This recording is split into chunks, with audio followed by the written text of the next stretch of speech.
तो मेरे प्यारे दोस्तों, आज का टॉपिक अपना एक्सरसाइज 1.1 केसी सिन्हा लोक भारती पब्लिकेशन से क्लास 12th का क्वेश्चन नंबर 8। इसमें लगभग 5 क्वेश्चन है। बहुत ही प्यारे तरीके से ये सभी क्वेश्चंस को देखेंगे। अगर चैनल को सब्सक्राइब नहीं किया तो चैनल को सब्सक्राइब कर लीजिएगा और साथ में बेल आइकन प्रेस करके अपने प्यारे दोस्तों को पहुंचा दीजिएगा। तो चलिए आज का अपना वीडियो शुरू करते हैं। 8वां क्वेश्चन बहुत ही प्यारा सा। निर्धारित कीजिए कि किसी विशेष समय पर किसी नगर के निवासियों के समुच्चय ए में क्या निम्नलिखित में से प्रत्येक संबंध स्वतुल्य, सम्मित या संक्रामक है। निर्धारित यही करना है कि निम्नलिखित जो समीकरण दिया हुआ है वो स्वतुल्य है कि सम्मित है कि संक्रामक है या फिर तीनों। बहुत ही प्यारा सा। ये क्या है? मोहल्ले के निवासियों का समुच्चय है। मोहल्ले में जितने लोग रहते हैं ना, आदमी औरत सभी का समुच्चय है। ठीक है। कुछ रिलेशन दिया हुआ किस इस तरह से कि एक्स और वाई में रिलेशन इस प्रकार से है कि एक्स वाई की पत्नी है और एक्स वाई क्या है तो मोहल्ले में रहने वाले निवासी हैं। तो स्वतुल्यता की जांच करेंगे तो फॉर रिफ्लेक्सिव चलेंगे। हम स्वतुल्यता की जांच कर रहे हैं तो फॉर रिफ्लेक्सिव रिलेशन। स्वतुल्य क्या कहता है कि हमारा अपने आप से रिलेशन होना चाहिए हर एक एलिमेंट का। तो देखिएगा यहाँ से क्या एक्स वाई में रिलेशन है, इसका मतलब है कि एक्स वाई की पत्नी है। अब दोनों सेम का रिलेशन लेना है। एक्स की पत्नी हो सकती है क्या? कोई खुद की पत्नी हो सकती है क्या? नहीं हो सकती। इसको भाषा में लिख लो, कोई खुद की पत्नी नहीं हो सकती है। कोई खुद की पत्नी नहीं हो सकती है, नहीं हो सकती है। इसीलिए क्या होगा, एक्स बिलोंग नहीं करेगा रिलेशन से, अतः यह क्या होगा, स्वतुल्य नहीं होगा। इसीलिए स्वतुल्य नहीं होगा, स्वतुल्य नहीं होगा क्योंकि एक्स रिलेशन से बिलोंग नहीं कर रहा है। अब ये था रिफ्लेक्सिव के लिए। अब जांच करना है सिमेट्रिक के लिए। तो फॉर सिमेट्रिक सम्मित, ऐसे तो ऐसे, ऐसे तो ऐसे, ऐसे तो ऐसे। ठीक है। देखिएगा, अगर एक्स वाई की पत्नी है तो क्या वाई एक्स की पत्नी होगी? नहीं ना होगी। ये सम्मित भी नहीं होगा। तो लिखेंगे यहाँ से x और y बिलोंग्स टू r। मतलब क्या हुआ, x जो है y की पत्नी है। ये हुआ ना। रिलेशन यही ना कहता कि अगर एक्स वाई रिलेशन में है तो एक्स वाई की पत्नी है। सम्मित रिलेशन क्या कहता है, अगर एक्स वाई का रिलेशन है तो वाई एक्स का भी रिलेशन होना चाहिए, लेकिन ये नहीं होगा क्योंकि वाई जो है एक्स की पत्नी नहीं हो सकती है। ठीक है। एक्स वाई जो है एक्स की पत्नी नहीं हो सकती है, इसीलिए सम्मित नहीं है, सम्मित नहीं है। एक्स वाई तो बिलोंग कर रहा है रिलेशन से, लेकिन वाई एक्स बिलोंग नहीं कर रहा है, सम्मित भी नहीं है। संक्रामक के लिए चेक करेंगे। संक्रामक के लिए चेक कर लेते हैं यहाँ पे फॉर ट्रांजिटिव। संक्रामक क्या कहता है, अगर एक्स वाई है, वाई जेड भी है तो एक्स जेड भी होना चाहिए, यही ना कहता है। तो देखिए एक्स कॉमा वाई रिलेशन में है, अगर ये बिलोंग्स टू आर है, इसका मतलब क्या है, एक्स वाई की पत्नी है। ठीक है। तो वाई और जेड भी होना चाहिए रिलेशन में। इसका मतलब क्या हो गया कि वाई भी जेड की पत्नी है। तो देखिए एक्स वाई की पत्नी है, एक्स पत्नी है, वाई पति है। तो क्या अगर वाई पति है तो वाई जेड का पत्नी हो सकता है क्या? नहीं हो सकता है। वाई तो पति है, तो ये रिलेशन से बिलोंग नहीं करेगा क्योंकि वाई जेड की पत्नी नहीं हो सकती, नहीं हो सकती। इसीलिए x जो है z को बिलोंग नहीं करेगा क्योंकि x जो है तो वो तो y की पत्नी है, क्योंकि x तो y की पत्नी है। समझ गए? यहाँ पति और पत्नी का रिश्ता अकेले होता है, कोई तीसरे से नहीं हो सकता है। इसीलिए संक्रामक है। कैसे है संक्रामक? तो संक्रामक में हमने क्या बताया था, ए बी है, बी सी भी है, तब अगर सी ए नहीं मिल रहा है तो संक्रामक नहीं होगा। यहाँ तो ए बी मिला लेकिन बी सी रिलेशन में नहीं था, एक्स वाई तो मिला लेकिन वाई जेड भी नहीं था रिलेशन में, तो ये संक्रामक है। पहला अगर सिर्फ एलिमेंट मतलब पहला रिलेशन मिल गया, दूसरा वाला नहीं मिला तो तीसरा वाला भी नहीं मिलेगा और यह संक्रामक होगा। तो ये क्वेश्चन रहा। इसी तरीके से समझेंगे। तो चलिए नेक्स्ट क्वेश्चन को देखते हैं। सेकंड नंबर क्वेश्चन बहुत ही प्यारा सा है। तो प्यारे भाइयों देखिए, सेकंड क्वेश्चन जो है इसमें रिलेशन दिया हुआ है कि x और y इस प्रकार से रिलेटेड है कि x जो है y के पिता है। अगर x y का पिता है तो y क्या हुआ, x का बेटा हुआ। तो देखिएगा इसको हम जांच करते हैं किसके लिए, रिफ्लेक्सिव के लिए, मतलब स्वतुल्य के लिए। स्वतुल्य कोई x अगर y का x y में रिलेशन इस प्रकार से है कि x y का क्या है, पिता है। x जो है पिता है किसका, y का। तो कोई भी व्यक्ति क्या खुद का पिता हो सकता है? नहीं हो सकता है। लिखिए आप सीधे से इसको भाषा में, कोई भी व्यक्ति खुद का पिता नहीं हो सकता है। खुद का या फिर स्वयं का, खुद का पिता नहीं हो सकता है, यही चीज़ होगा ना। नहीं हो सकता है। इसीलिए x, x does not belongs to R और यह स्वतुल्य नहीं है, स्वतुल्य नहीं है। चलिए अब सममित के लिए चेक कीजिए। अगर x y का पिता है तो क्या y भी x का पिता होगा? नहीं होगा ना। अगर x, y रिलेशन में है, इसका मतलब x जो है y के पिता हैं, यही ना हुआ। x और y रिलेशन में है मतलब x y के पिता। अब इसका अपोजिट सोचिए, अगर x y के पिता है तो क्या y x का पिता हो सकता है? नहीं, y तो x का बेटा होगा। इसका मतलब y, x does not belongs to R, मतलब यहाँ y जो है x का पिता नहीं हो सकता है, y x के पिता नहीं हो सकते हैं, नहीं हो सकते हैं। अतः क्या होगा? तो यह क्या होगा? सम्मित नहीं होगा। इसीलिए यह सम्मित मतलब सिमेट्रिक नहीं है। ठीक, अब चलिए ट्रांजिटिव के लिए देखेंगे। ट्रांजिटिव संक्रामक क्या कहता है? यदि ए बी है, बी सी है तो ए सी मिलना है, नहीं मिला तो संक्रामक नहीं। तो फॉर ट्रांजिटिव लिखते हैं यहाँ पे फ्रेश तौर पे, फॉर ट्रांजिटिव संक्रामक के लिए। तो यदि एक्स वाई रिलेशन में है, X Y belongs to R, इसका मतलब एक्स जो है वाई के पिता हैं, एक्स जो है वाई के पिता हैं। अब देखिए x जो है y के पिता है, मतलब x y का पिता है, तो y भी किसी के पिता हो सकते हैं ना। तो y, z belongs to r, मतलब y जो है z के पिता हैं। अब बताइए कि x जो है y का पिता है और y जो है z का पिता है, मतलब z का ये क्या लगेगा? x दादा लगेंगे ना, z के तो पिता नहीं हो सकते हैं। x, z का रिलेशन होगा क्या? नहीं होगा, क्योंकि ये तो दादा हैं, पिता नहीं है। तो x जो है z के पिता नहीं हो सकते, पिता नहीं हो सकते, क्योंकि ये तो बाप के भी बाप हैं तो दादा होंगे। अतः संक्रामक भी नहीं है। ठीक है, अतः संक्रामक भी नहीं है। चलिए सेकंड क्वेश्चन भी हो गया क्लियर। चलिए अब चलते हैं थर्ड क्वेश्चन पे। स्क्रीनशॉट लेकर नोट करने जाए, नोट कीजिए फास्ट में। चलिए बढ़ते हैं नेक्स्ट क्वेश्चन पे। तो तीसरे क्वेश्चन में x और y का रिलेशन कुछ इस प्रकार से है कि x, y है तो x जो है y एक ही मोहल्ले में रहते हैं।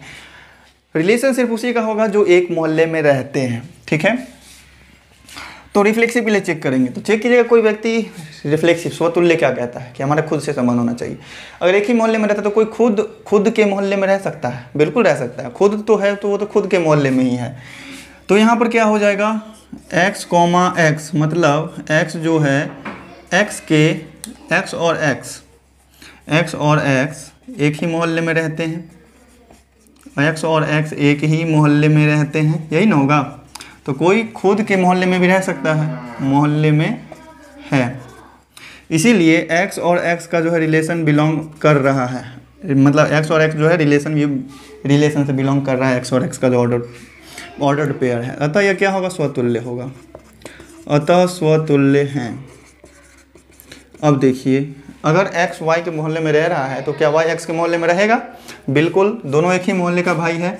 तो अगर x, y रिलेशन में है मतलब x और y एक ही मोहल्ले के हैं, x और y एक ही मोहल्ले के हैं, यही होगा ना, एक ही मोहल्ले के हैं, यही होगा। तो y और x भी तो एक ही मोहल्ले के होंगे ना, दोनों तो सेम ही चीज़ है। उल्टा कहिए सुल्टा कहिए कोई बात नहीं है, ये भी यही चीज़ हुआ, ये दोनों यही चीज़ हुआ। यहाँ पे y हो जाएगा और यहाँ पे x हो जाएगा। y और x एक ही मोहल्ले के हैं, अतः यह क्या होगा? सम्मित होगा। आप ही सोचो, अगर मोहन सोहन के मोहल्ले में है तो क्या सोहन मोहन के मोहल्ले में नहीं है? अतः सम्मित है। अब क्या चेक करना है? फॉर ट्रांजिटिव संक्रामक। अगर मोहन सोहन के मोहल्ले में है और सोहन रोहन के मोहल्ले में है तो क्या मोहन रोहन के मोहल्ले में है कि नहीं? सब तो एक ही है। तो X Y belongs to R, मतलब एक्स जो है वाई के मोहल्ले में है, एक्स और वाई एक मोहल्ले में है। ठीक है, यही हुआ ना। तो y और z बिलोंग करेगा रिलेशन से, इसका मतलब y, z एक ही मोहल्ले में है। और z और x का रिलेशन, x और z का रिलेशन ना, x और z अगर बिलोंग करता है r से, इसका मतलब x और z एक ही मोहल्ले में रह रहे हैं, ये तीनों बिलोंग कर रहा है। तो लिखेंगे चूँकि x y belongs to r और Y Z belongs to R, then X Z भी बिलोंग्स टू आर कर रहा है, अतः यह क्या है, संक्रामक है, संक्रामक है। तो ध्यान दीजिएगा यह रिलेशन स्वतुल्य भी है, सममित भी है और संक्रामक भी है। तो चलिए बढ़ते हैं अपने नेक्स्ट क्वेश्चन पे, कुछ ध्यान देने वाली बात नहीं थी। तो नेक्स्ट क्वेश्चन देख लेते हैं, बहुत ही प्यारा सा है भाइयों, बहुत ही प्यारा सा प्रश्न कह दिया R4। देखिएगा पिछले क्वेश्चन जो में भी था बिलोंग्स टू आर लिख रहे थे ना, उसको बिलोंग्स टू जो भी है R3 है तो R3 कर लेना, R2 है तो R2 कर लेना, ठीक है, ध्यान से कर लेना। तो यहाँ R4 है। देखिए एक्स वाई इस प्रकार से रिलेशन में है कि एक्स और वाई एक ही जगह कार्य करता है। तो क्या कोई खुद की जगह पे कार्य कर सकता है? जो एक्स अगर यहाँ पे कार्य कर रहा है, क्या एक्स भी वहीं पर कार्य कर रहा है? तो भाई वो तो खुद ही है। तो एक्स बिलोंग्स टू आर होगा, एक्स बिलोंग्स टू क्या होगा, R4 होगा। कैसे हुआ?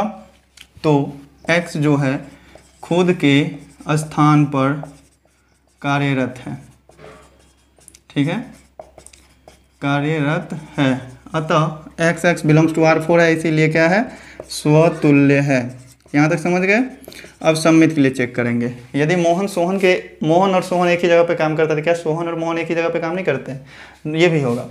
तो एक्स और वाई अगर रिलेशन में है, मतलब एक्स कॉमा वाई एक ही स्थान पर कार्यरत है, एक ही स्थान पर कार्यरत है, तो क्या y और x एक ही स्थान पर होगा कि नहीं होगा? बिल्कुल होगा। y comma X belongs to R4, यहाँ भी R4 हो जाएगा।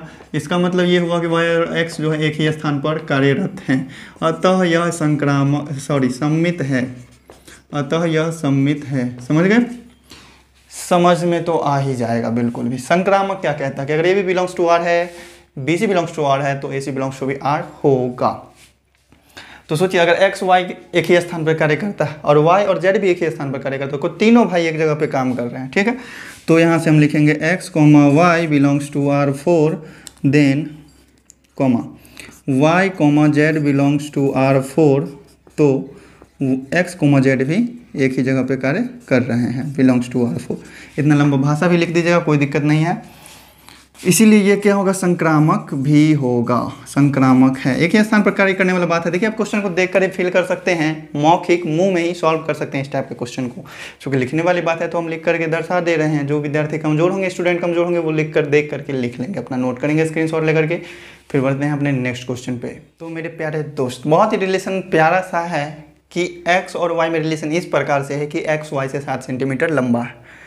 जैसे मान लीजिए हम हैं और आप हैं, हम आपसे 7 सेंटीमीटर लंबा है।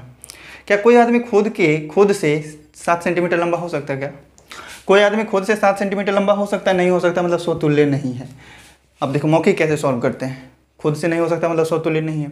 अगर हम आपसे 7 सेंटीमीटर लंबा हैं, तो क्या आप हमसे 7 सेंटीमीटर लंबा हो सकते हैं? नहीं हो सकते हैं, सम्मित भी नहीं है, ठीक है। हम आपसे 7 सेंटीमीटर लंबा है, आप अपने छोटे भाई से 7 सेंटीमीटर लंबा है, ठीक।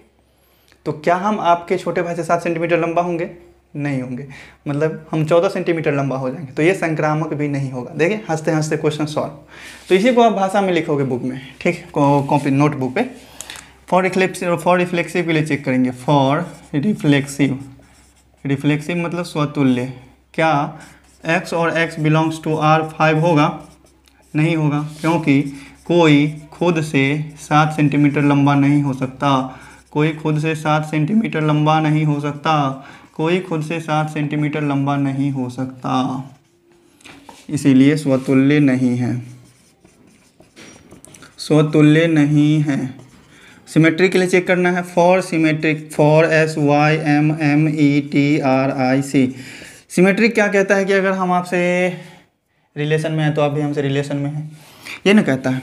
तो अगर XY बिलोंग्स टू R5 है, इसका मतलब जो है XY से 7 सेंटीमीटर, XY से 7 सेंटीमीटर क्या है, लंबा है। तो क्या YX से 7 सेंटीमीटर लंबा होगा? YX does not belongs to R5। मन में ही सोच लो आप, Y जो है X से 7 सेंटीमीटर लंबा नहीं हो सकता, लंबा नहीं हो सकता, लंबा नहीं हो सकता, इसीलिए सम्मित नहीं है, सम्मित नहीं है। देखिए आपको मौखिक ही सॉल्व करके बता दिए, लिखित में थोड़ा कम भी लिखते हैं तो चलता है। फॉर ट्रांजिटिव चेक कर रहे हैं, तो अगर x और y रिलेशन में है मान लीजिए, तो क्या y z रिलेशन में होगा? वाई जेड रिलेशन में होगा? बिल्कुल हो सकता है। अगर हम आपसे 7 सेंटीमीटर लंबा हैं तो आप किसी और से भी 7 सेंटीमीटर लंबा हो सकते हैं।